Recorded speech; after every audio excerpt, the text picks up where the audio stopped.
Hello everyone, my name is Ari and I am an empowerment coach and women's breakthrough transformologist. And today I'm just giving you a little bit of an insight into how I've themed my year and how that might be able to help you too. And really the main theme, I suppose, for this video is about ease and grace, which is definitely one of my key themes for this year, and how that can help you in life and business. So one of the things that I have found what a lot of women do is, and I've done it myself in the past, of course, and I still do it to some extent these days as well, is that they really put themselves under a lot of pressure, and there's a real idea in terms of like what they should be doing or what they must be doing, and a lot of guilt that comes up with things. So I should be cleaning, or I should be doing that, and I feel really tired and I just want to have a rest, but I have to prioritize other people.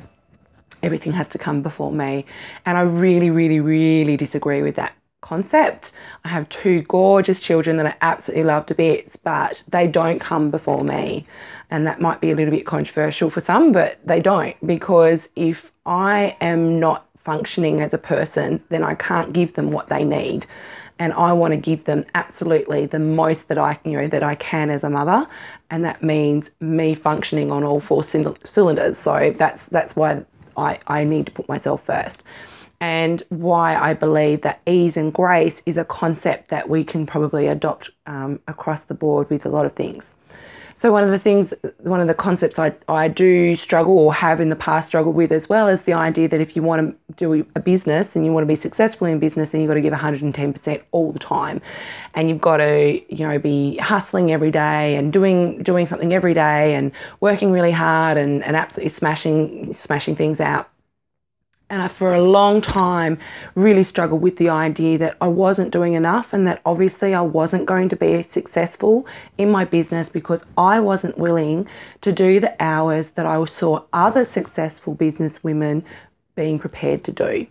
I wasn't prepared to work, several hours a day of an evening after the kids have gone to bed, because I was tired and I wanted to have rest myself. I worked really hard, and so it just was something I didn't feel I could do.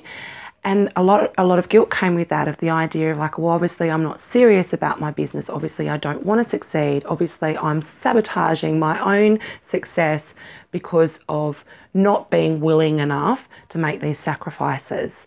And I get the idea of sacrificing early and reaping the rewards later. I mean, I'm a teacher. I teach my students about, you do a bit of study here early on and the payoff comes later, and all of those sorts of things. Like I get it. It's not a hard concept to understand how that might work and influence your success.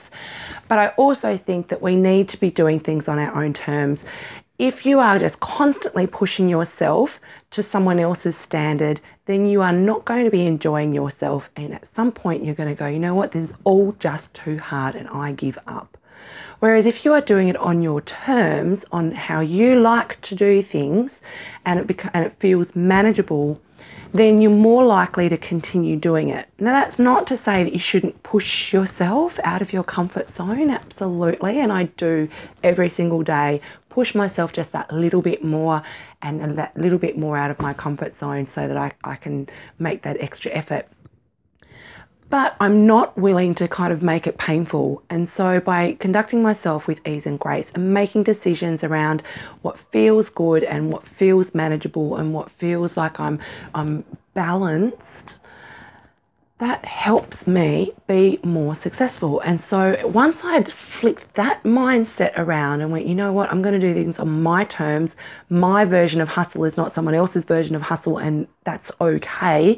All of a sudden, my goals were achievable, and I didn't just automatically discount them as, well, I'll never be able to get that because I'm not willing to work as hard as other people.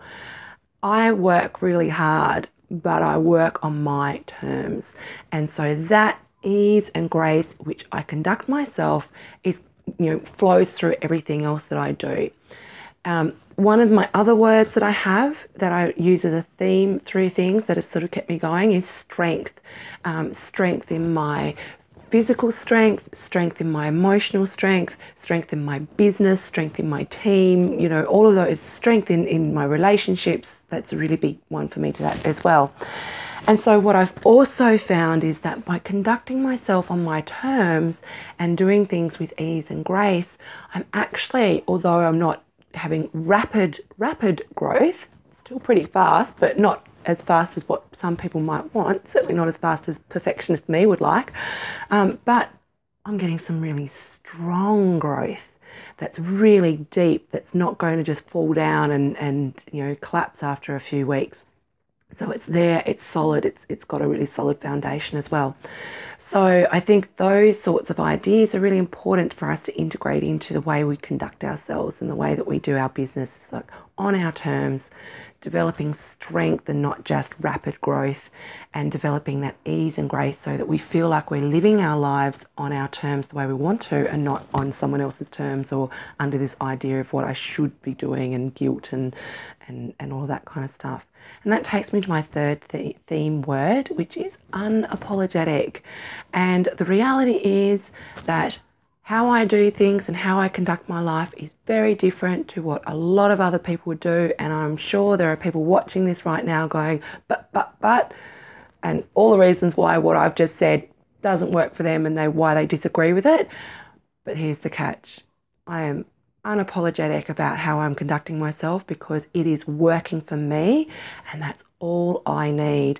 It works for me, it works for my family, it works for my children, my husband, and it was working for my businesses. And I'm really reaping the rewards of having, you know, quality women on my team and, you know, quality clients coming into my space and all of that kind of stuff. So really encourage you to sort of have a big think about where your values are and what's important to you and how you want to live your life and conduct your business if you have one, and really get clear on that. I think the reality is my key words are essentially values, but done as a theme that I can then kind of check myself against at any given time.